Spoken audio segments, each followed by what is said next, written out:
How's it going, everyone? I am ND Sean 45, I'm Irish Benjamin 57. and together we are the two Irish brothers, and we are here for our first ever recap of a Notre Dame football game. But listen, while this is on the top of my mind, I have to address this now. Ben, I know you want to address it, so I'm going to get us started with this. Um, Obviously, and we're going to get to this. Today's game, the first game of the season for the Irish, it was not what any of us had expected. And I wholeheartedly acknowledge that. But I got to say, all the negativity that's going on in our fan base right now, and I'm not talking about the whole fan base, I'm talking about the negative fair weather fans that the Notre Dame fan base does have. I'm sorry, but these people are absolutely pathetic. I mean, I swear to God, our fan base is the only one that actually has people in it that complain after winning. I had a guy earlier, Ben, tell me that, Ian Book sucks and Brian Kelly needs to be fired. And I'm like, I go at it with this guy, and I'm not going to give names, I'm not going to give where this was at, like what social media platform. But this is absolutely pathetic, dude. The fact that there are actually people in our fan base that would complain after getting a freaking win, no matter how sloppy it might have been. I mean, I'm freaking sick of it. I mean, it's like, what do these people not accept the fact that bad games do happen? Yeah, yeah. I don't know. I don't know what to say. I try not to focus on it. I try, to focus on what we're really doing, us here at the Two Irish Brothers, and what's going on in the actual Notre Dame world. And when I say that, I mean like the football game, Yeah. and and we'll get to it. Like you said, there were a lot of good and there was a lot of bad. And it's week one and it's COVID and we played a game. We got it under our belts. We won the game. And look, We did what we were supposed to do. We won the game. And now we're moving on, and it's the first conference game is out of the way. We took care of what we needed to do conference-wise so far. We're 1-0 in conference play. Other teams that are yet to be determined, they're playing, and they could be 1-0 or 0-1. It is what it is. But, yeah, it's disheartening seeing some of the comments, and I know it's not a whole fan base thing. I know that, and I get it too. I get the frustration. I mean, we hear all about this high-powered offense. We hear that, multiple sources that are not even like in Notre Dame country are saying our line is supposed to be this amazing line, and the score shows that it wasn't the amazing line, but at the same time, it's like you have to accept what is and you can't worry about what wasn't, and then it's time to move on. and I look, mean, my plan is not to go on some outrageous and obnoxious screaming rant and getting all pissed off and angry and whatnot. But the last 3 years in particular, we've been hearing this from these so-called Irish fans who claim to love this team so much, have their backs. And I'm talking about the strictly the negative fans, okay? I'm not talking about the whole fan base, because I saw a lot of good Irish fans making their presence felt today too after the game. But let me just say this, and this is really all I'm going to say about it. All you supposed Irish fans, the ones who just like to bitch and complain and piss and moan just because something didn't go the way you thought it would, if all you're going to do is dog the players, dog Brian Kelly, call for his fire and all that bullshit, then get the hell out of the fan base and go watch another team. All right? Not every game is going to be played perfect. At the same time, these are kids. Even the ones who have been there for a couple years, they're kids, okay? Mistakes do happen. Even Hall of Famers in the NFL make mistakes. They miss open passes and that kind of thing. So, if all you're going to do is bitch, especially after a win, get the F out of the Notre Dame fan base. And that's where I'm going to leave it. You have anything you want to add to that? No, I'm good. All right. Now, with that said, on to some positive things. So, the Irish make history today, Ben. Not only did we beat Duke, but we beat Duke in our first ever, well, we made history twice. We played in a conference game, and we won our first ever conference game. And the final score was Notre Dame 27, Duke 13. And as we alluded to already in the first few minutes of this video, this game it certainly wasn't what either of us had in mind, what either of us expected, but still a win is a win. Yeah, yeah, yeah. No, it's like I said, there's a lot of good, there's a lot of bad, and always room for improvement. I don't care if you win 56-0 or if you win 27-13 against Duke. There's always room for improvement. I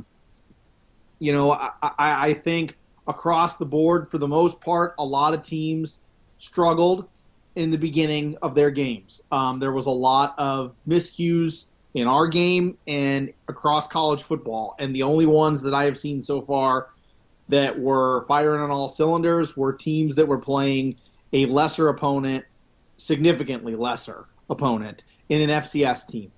I saw West Virginia just blow Eastern Kentucky out of the water. I mean, I loved it because I can't stand Eastern Kentucky at all. And then I saw Oklahoma just absolutely thrashing Missouri State.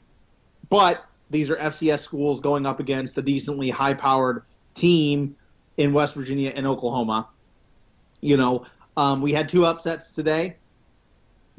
Iowa State lost to University of Louisiana Lafayette, the Raging Cajuns, in their stadium. Actually, it's just Louisiana now. Is it? Okay. Yeah. The Raging Cajuns of Louisiana. Who was the other big? There was another Big 12 team. Oh, K-State lost to Arkansas State in their home stadium. So, I mean, it could have gone that way, but back to Notre Dame, we won our first conference game. And I'm going to give Duke credit, man. I said that the defensive line was going to be the bright spot. It sure was today for Duke. They brought the pressure. They had a lot of pressure on Ian Book. They made him very, very uncomfortable. And I think that really gave Duke some life. Duke was pretty scary at times against us. But on the flip side, I predicted a 56-17 victory for the Irish. That sure didn't happen. You go 3-and-out, three times in a row, I think it was, to begin the game. I thought it was like our first 6 possessions were 3-and-out, but I could be wrong about that. Or it was 6 of 7, whatever. So that's concerning, and I get that it was raining and I get that the weather wasn't great. I mean, we live decently close to South Bend. It's about 3 hours from where I am, so we get about the same weather that South Bend had, and it was pretty crappy weather today, I'm not going to lie. I had to run some errands, and it was crappy going out in that weather. I get it. And I can only imagine playing a football game in it. But, this is University of Notre Dame. This is a brand that preaches excellence. And at times in this game, Sean, the excellence to me wasn't there. And real quick, Ben, I'll address that in just a second, but you might want to put your camera up a little bit because I'm getting. There you go. I was just getting your eyes. That's where it was stopping. I'm like hiding down there or something. Kind of a little bit, yeah. But no, you're right. And listen, I'm not in denial of that. With the first couple minutes of the rant that I went on to start this recap, but no, I don't deny that for a second.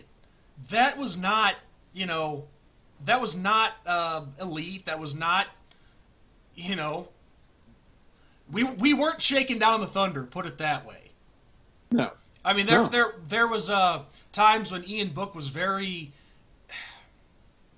What's the word that I'm looking for? He was scared. He was very flat. Very flat, flustered. I thought. I mean, the offensive line. They didn't give him time. No. And I mean, I don't care who you are, your line makes or breaks you. I'm sorry. I mean, absolutely. you can put Trevor Lawrence behind that line. You could put Joe Burrow from last year behind that line. You could put freaking Michael Vick, Lamar Jackson, highlight reel, human joystick guys. I don't care who you are. If you don't have time to throw, you're not going to do anything. And that's exactly what was happening today. And then on top of that, we couldn't, in addition to Ian Book, getting flustered at times and playing scared, running for his life, which I'm not saying that the offensive line didn't play well. I'm not saying that they played poor the whole game. They picked it up. They got better. They improved. But Right. it wasn't just Ian Book. There was times when we couldn't get our running game going. I mean, that Duke defensive line was plugging up the holes very quickly. We couldn't hit those holes in time and break through. So overall, that entire first half was pretty. And Yeah. but in the second Yeah. half, that was a different story. Things started to get better. But also, Ben, and you and I were talking about this off camera. A very concerning thing that happened in today's game is the majority of Ian Book's passing yards were coming from running backs and not so much the receivers and tight ends. Right. Yep. The first period, the first quarter of the game, there was not a single pass completed to a wide receiver.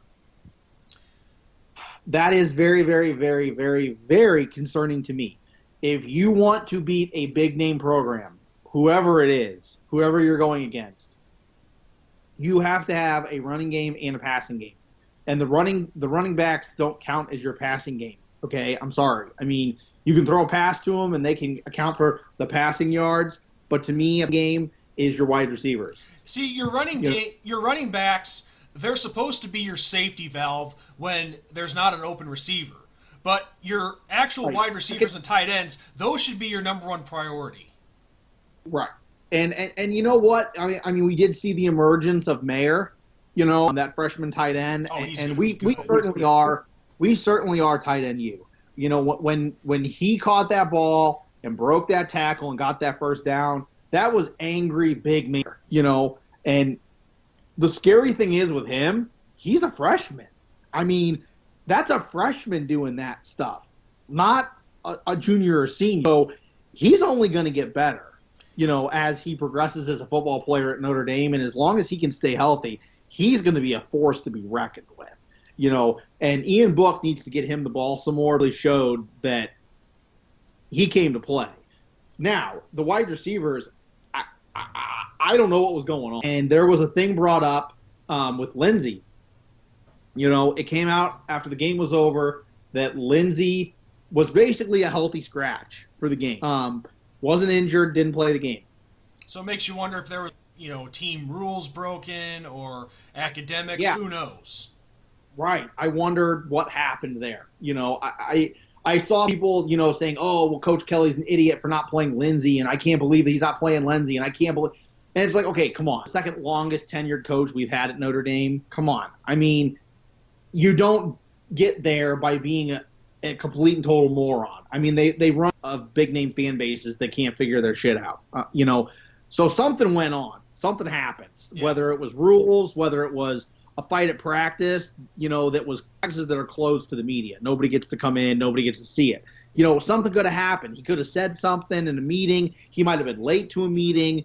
Who knows what it was. But I think something like that happened. I don't like that it happened. That's a big name superstar on your team that needs to get his crap together, if that's what's going on. But, I mean, there's clearly a reason, and there was a message sent, I think, by Brian Kelly for Lindsey and then the rest of the guys. I mean, Lindsey got in trouble, and he's their superstar, and he sits that game. That sends a message to the rest of them. I don't care who you are. You're sitting if you're not going to obey and you're not going to do what needs to be done in practice and whatnot. And that's the thing. We're already down a wide receiver. Kevin Austin is still out with injury. And then today, you have this with Braden Lindsey, who you need to see on that field. He has so much firepower and so much talent. You need him.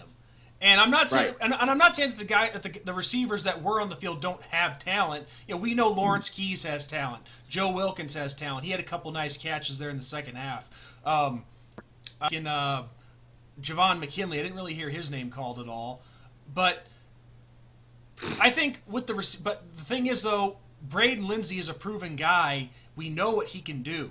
And he is explosive. So you need him on that field. But still though, it just goes to show when you don't have your playmate, these other guys need to step up. But ultimately though, Ben, I think it goes back to what you said. I think the reason why Ian Book was missing a lot of these guys, because I'm sure I didn't see every single play, of course, but I know there were guys open, and I'm sure Ian knows that too. But it all goes back to the offensive line. I really don't think they were giving him enough time for the play to set up and for Ian to be able to find these guys because he's running for his life. So the pocket was collapsing a lot. Yes. I mean, and like I said, I'm not trying to give anybody a pass. I'm not trying to say that, we should hold their hand and pat them on the head and say it's okay. I get all that. But when the pocket's collapsing around you, when you got guys in your face, you're not going to make an accurate throw. I'm sorry. You're just not. And, I mean, Ian times that if he's given time to throw and he's got guys open and he can read the defense properly and actually not be running for his life, he's dangerous.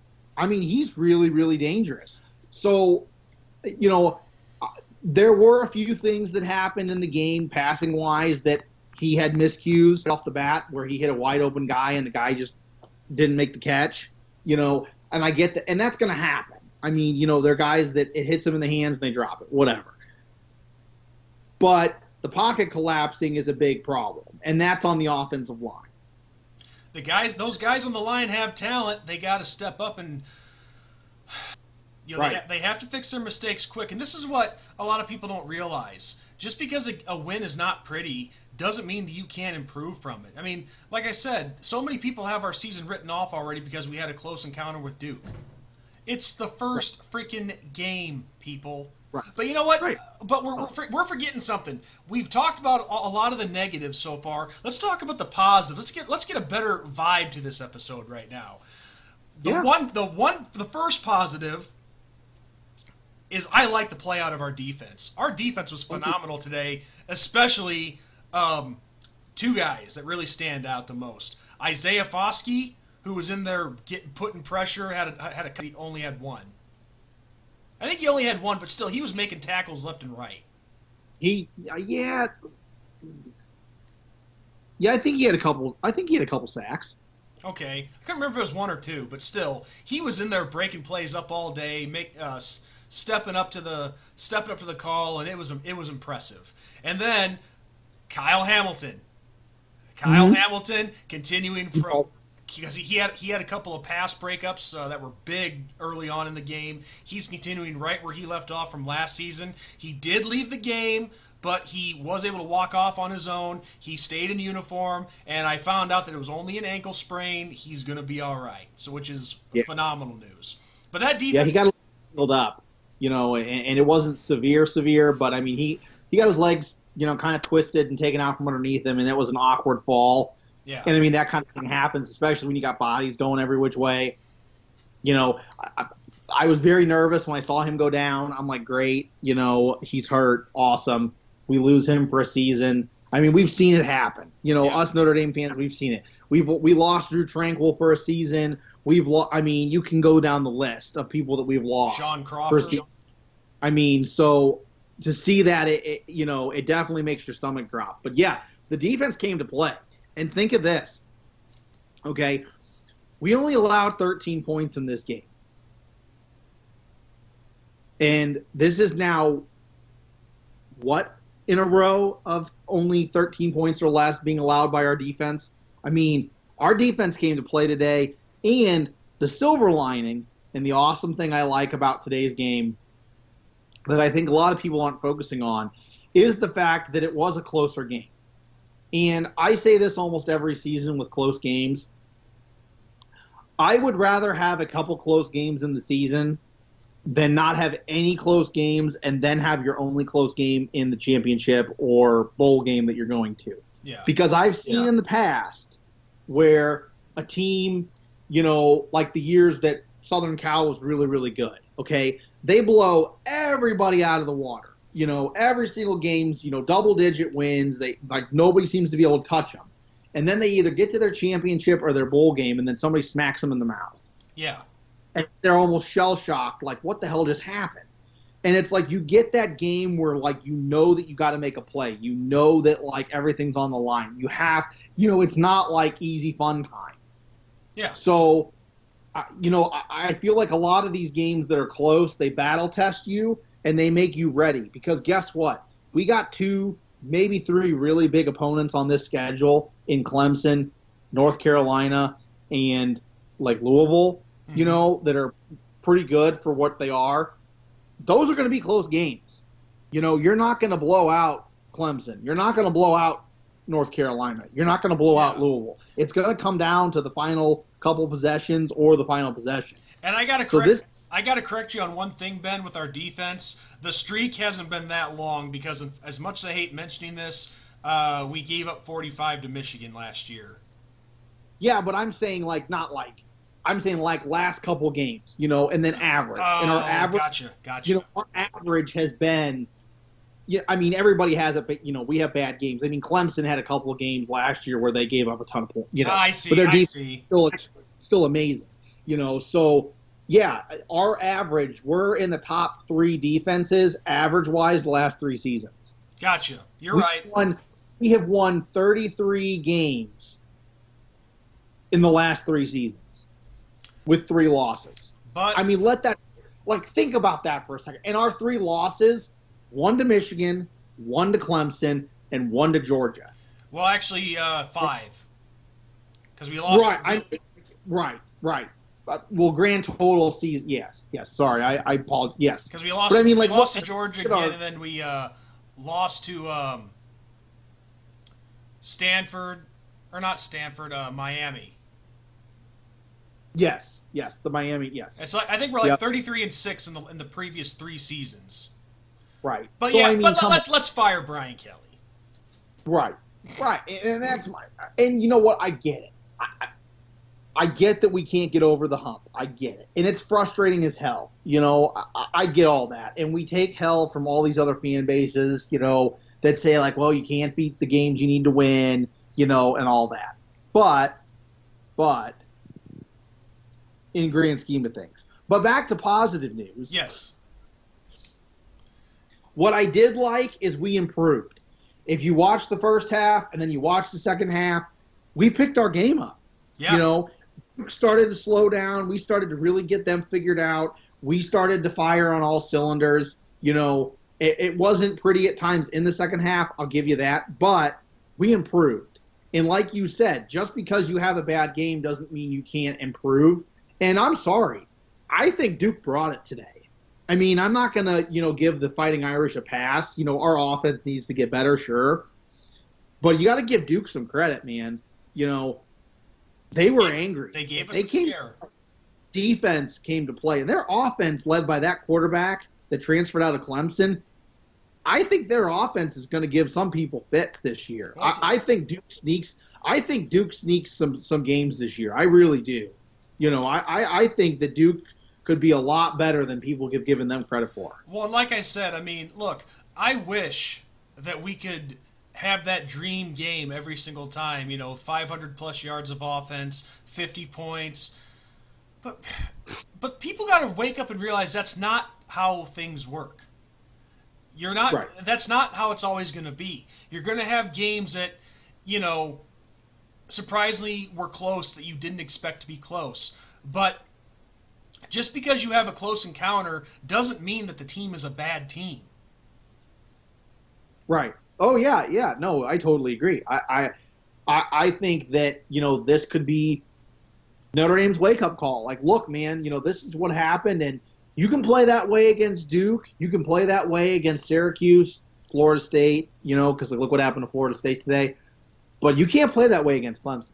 You can't play that way against North Carolina. You can't play that way against Louisville. And they're on our schedule this year. Yeah. Heck, I don't even think we could play that way against Boston College or Pitt. Not even South Florida next week. So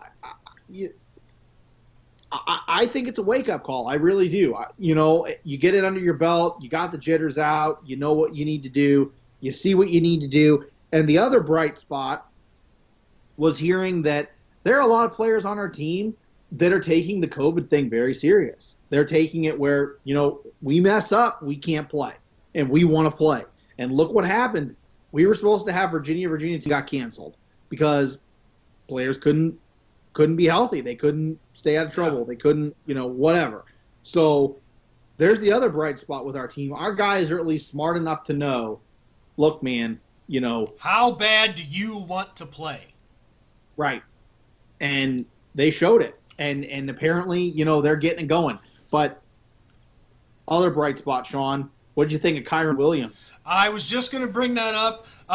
The guy that you predicted to have a breakout season, he got that started today. I think, let's see, I got his stats right here. So his final stats for the day were 19 carries for 112 yards and 2 touchdowns with an average of 5.9 yards a carry. That's how you want to start a season. So him being our breakout guy this year, you called it, man. But also, even though Louis running backs, man. Yeah, and even though his numbers don't look as sexy, I saw some good stuff out of Chris Tyree. Yeah. Oh, yeah. He broke some tackles. Yeah, he looked good too. He's going to be one of those guys where if he hits a hole, he's going to be like all the other running backs that we've had in recent years, like Josh Adams, C.J. Prosise, Dexter Williams. Hit that hole, he's gone. Yep. So, our line improves. And they use this film, and if we can be the line that everybody says that we got, dude, our running game is going to be phenomenal. Load the box, and they think that you're going to run it down their throats. That's when you go open up the passing game. Yes. So I'm excited about that. Like I said, I got to give my St. Louis guys love. St. Louis creates amazing running backs. Ezekiel Elliott came out of St. Louis, and now it's Kyron Williams. The list just keeps on going. So I'm excited. I'm happy for Williams. I think that if our line blocked a little bit better, he could have had 3 touchdowns. The only thing that irritates me sometimes with running backs is when they kind of slow down. When they're running, they're in the open field, they're running, there's a guy coming from behind trying to get them, and then they slow down and, they're looking over their shoulder, trying to, see where the guy is. Dude, don't look over your shoulder. Just keep going, man. And if he had just kept those afterburners on, he would have been gone. Oh, yeah. And the guy catch him, and I'm like, oh, come on, man. You would have had another one. So. Well, and also, I know I'm kind of all over the place with this, but another guy that I have to give a special recognition to, is Jeremiah Owusu-Koramoah. He was the big star of the defense today overall. 6 tackles, three assists, and 1 sack. And Isaiah Foskey, his numbers weren't what I thought. 1 tackle, 1 assist, and 1 sack. But still, though, like I said earlier, he was putting the pressure on left and right on that Duke defensive line and the quarterback. But yeah, just with all the negatives and the slow start to the season overall, there were a lot of positives that we as Irish fans need to focus on. So it's go ahead. I was just gonna say you can be pissed off all you want, fine. This is the performance that Ben and I weren't expecting either. And it's okay to be frustrated, but to just say that the season is doomed we're only going to win 5 or 6 games or whatever, quit being so damn negative and realize it's the first game. And on top of that, not only was it the first game, but you have some, not necessarily some new guys, but you have some guys that are in different roles this year. And you had limited practices because of COVID, so there's all sorts of factors that contributed to this. So overall, this was not a pretty win, but it's a win nonetheless. And at the end of the day, that's all that matters. That's what your ultimate goal is to win the game. And the Irish did that. And you know what? If we win a bunch of close games, and heck, even if we win against Clemson, or heck, even if we lose by a few points to Clemson, as long as we get to that title game, that ACC title game, and as long as we win that title game, you could have a bunch of close games and people will gripe and moan about it and they won't give you the style points, if you will, but You win that ACC championship, you're in the playoffs. Yeah. So I mean, unless everybody has like 4 losses or 3 losses, right. We lose 3, Clemson loses 3, North Carolina. If everybody's beating up on each other, then yeah, sure. But I don't see that happening. I see like us or Clemson has 1 or 2 losses at most, and then we win the title game or they win the title game. Yeah. And you're in the playoffs. So I mean, you can have a couple close games, and title games have saved teams that had close games. It gave them that second chance. We've seen it in the past. They've gotten a second chance. Look at Ohio State. Look at Alabama. Oklahoma. Look at Georgia. They've had close games. They've had losses that they shouldn't have lost, and then they go win the title game, and bam, they're in the playoffs. Exactly. So the bottom line is, people, and all of us Irish fans, we need to just take a breath, relax, calm down. This is one game, a game that we won. There's 10 more on the schedule. We have plenty of time to improve. So quit harping on one game and move on to the next. Yep. But now we're on to South Florida. Yep. The next team is up, and that is South Florida. Got to get ready for them. And our team is going to need all the support they can get. So if you're not on board, then jump off the ship as far as I'm concerned. But true Irish fans stick behind the team all the way, no matter how sloppy a win might be. So, yeah. With that said, Ben, I have nothing else. Do you have anything else that you'd like to add? Nope, I got nothing. So if you liked this video, please smash that like button down below. Hit the subscribe button. Hit the bell icon on after you've subbed the channel so you never miss a video. We are an audio that airs on Apple Podcasts, Spotify, Anchor. I think we're on SoundCloud too. Anchor does a lot of the work for us. Yeah. So you're needing audio only and YouTube's not your thing, check us out there. But that's all I got, So yeah, take us, John. Finish it off. All right. So on that note, everyone, victory for the first game of the season. It's always something to celebrate, regardless. So. On that note, I'm Indy Sean 45. I'm Irish Benjamin 57. God bless, good night, and go Irish. Go Irish.